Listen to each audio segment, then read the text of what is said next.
Well, joining me live is the Shadow Treasurer, Ted O'Brien. Thanks so much for your time, Ted O'Brien. The Tasmanian election results, is it time to end the Hare Clark system down there, do you think? Well, I think we all know this was the election that people of Tasmania certainly didn't want. But full credit to Jeremy Rockcliffe and the team. They did really well. The Labor Party, of course, it was the opposite, the biggest swing against them in a very, very, very long time. So hopefully now they can just get on and get the job done. Should Dean Winter concede? Well, I would have thought that it's pretty obvious that the people have spoken. Labor and others really pushed for this election. They should not have. You've got to honour the will of the people. And so hopefully sanity will prevail. I don't think Tasmania deserves yet more uncertainty over the weeks ahead. Delighted too, can I just say, of some colleagues, previous colleagues here, Bridget Archer and Gavin Pearce and Erica Betts elected into the parliament there. So that's good news too, I think, for Tassie. Is there anything the federal Liberals can take out of it on what's been a pretty grim year for the Liberal Party? I mean, there's clearly a difference, as you know, between federal and state elections, but those who think that the Liberal Party is on its knees and nearly dead, I think you can only just look at the Tasmanian election and say, well, hang on, as a political movement, the Liberal Party actually has gone very well down there. Federally, we are rebuilding. And so, if anything, it really should be a message of inspiration to Liberals right across the country. Let's talk about the PM's visit to China. What do you make of it? I think, given it was a 6-day in-country visit, I think it's fair for the Australian people to have expected more from it. I've got no problem with him visiting China. In fact, I think it's important. China is clearly a very important trading partner of Australia. And economic diplomacy is key, Andrew. But when you have 6 days in country, I think it is fair for the Australian people to expect more from it. I think he was particularly weak on issues of security. And by spending 6 days there, not going to Japan, not going to South Korea, I think it has accentuated the problem we have with an imbalanced foreign policy. The fact that we do not have a relationship face-to-face between the President of the United States and our own Prime Minister. Sure, but I mean, you're saying he was weak on security. He did raise the military exercises at the time we were doing our own. I mean, what should he have said to President Xi on that, in your view? Well, I think a lot more should have been said a lot earlier, and Australia can always be assertive without being rude. Language counts when it comes to diplomacy. What should he have said? I mean, you're saying he was weak on the trip. He was weak because he's part of a team which is weak. So the very day that he is over there speaking with Xi Jinping and Chinese leadership, we had the Deputy Prime Minister acting as an apologist for what was effectively the circumnavigation of Australia by ships of the PRC. We had, live fire activity in civilian airspace close to our shores, and we had silence, really, from this government. We had the Deputy Prime Minister here actually defending it. So this entire thing, I think, speaks to weakness. The Prime Minister is more a cheerleader than he is actually a leader, and this is the problem. A cheerleader for China? No, a cheerleader for Australia. I'm not suggesting he's doing the bidding of China, but unfortunately it does go to weakness, Andrew. And again, look, if it was 1 or 2 days and then he went to other countries, great. But 6 days in country, you have to ask yourself, what was achieved by that? And again, it sends this big message that we do not have a similar relationship between the President of the United States and the Prime Minister of Australia.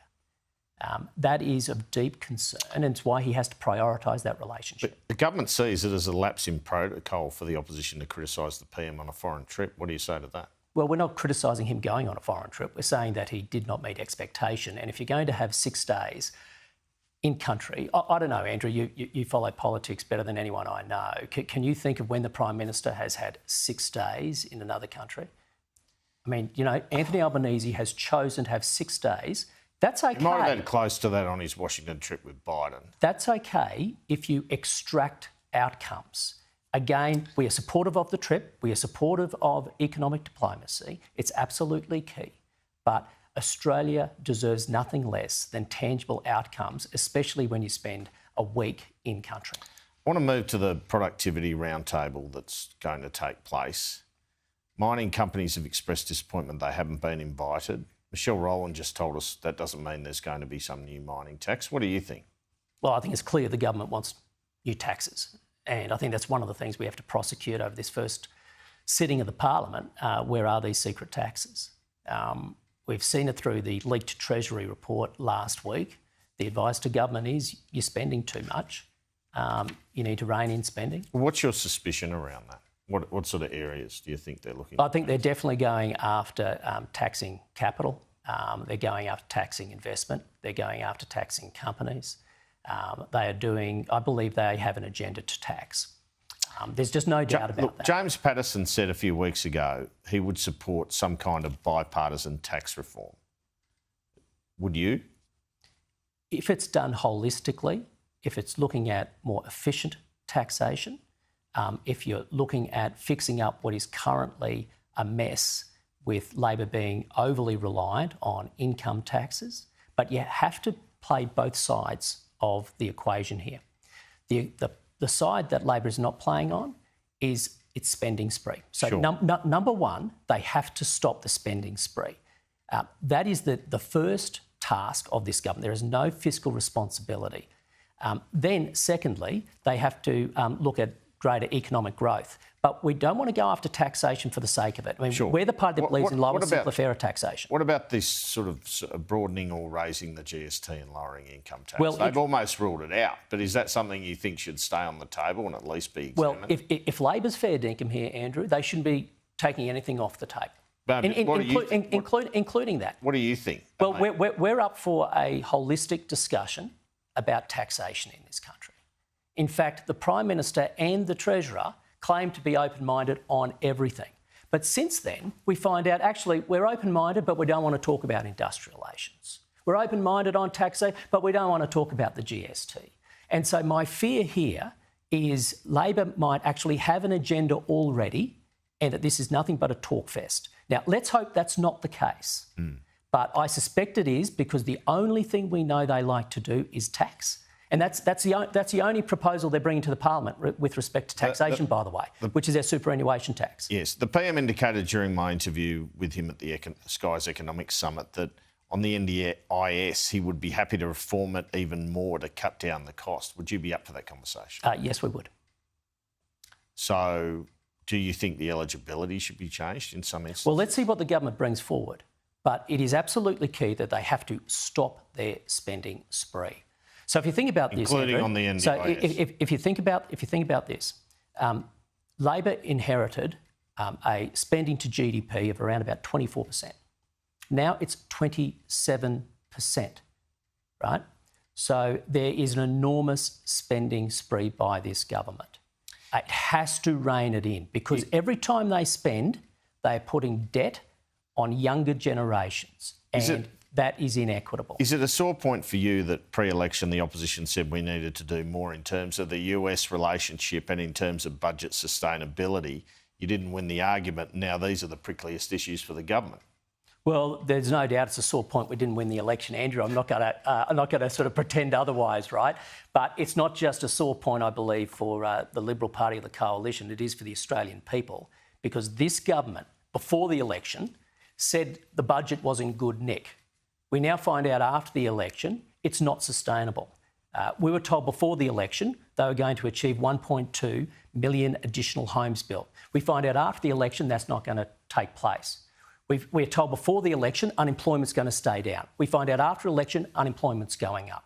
We hear before the election they've got a great plan for economic growth. We find out after the election, in fact, the economy's not growing. These are the real issues, and it is hurting households who are still in a recession, by the way. The everyday Australian household is in recession today, and the best this government can do is call a round table to talk about ideas. The only thing we've heard from Jim Chalmers the last few weeks is where he's going to hold his round table, who might come to the round table, what each day the round table may consider. But the only plan he has is to tax unrealised capital gains. And this is the problem we have. Was it a mistake for the Reserve Bank not to cut interest rates? Oh, look, I feel for mortgage holders because by the RBA making its decision of not cutting interest rates, well, the average mortgage holder continues to pay about $1,900 more every month on their mortgage compared to before Labor came to Are they office. too trigger shy, the Reserve Bank? Well, I don't think the issue here is with the Reserve Bank. The issue here is with the Albanese government. Well, in terms of cutting rates, the issue the other week is the Reserve Bank. The decision made the other week was the Reserve Bank. But of course, the Reserve Bank works within a framework, a monetary policy framework. The problem is the government has no fiscal policy framework. So when the RBA makes its decision, it has to look at what is happening in the real economy. Responsible for that decision? I think there is no doubt that government spending is responsible for interest rates remaining higher for longer in Australia than comparable economies. So what happens if they cut it next month as they're expected to? Well, again, that's going to be a decision of the RBA governor. I mean, it's not my words, Andrew. If you listen to what the RBA governor said, they are not yet confident that that inflation is going to be kept within the band for a sustainable period. And they're after that midpoint of 2.5, right? And so let's wait to see what they say. But this is not my view. This is the view of the Reserve Bank of Australia, whose independence needs to be respected. Sure. Albanese government, they've got to stop the spending spree. They need to start growing the economic pie. Finally and briefly, what do you make of the government seeking to legislate penalty rates? Well, I mean, let's wait to see what the detail is. We'll go through our usual process internally. Instinctively, though, I mean, the Fair Work Commission, their independence needs to be respected. At the very time the government says they're talking about productivity, I find it pretty extraordinary that they want to go down this path. But again, let's wait to see what the detail is. Ted O'Brien, thanks so much for your time.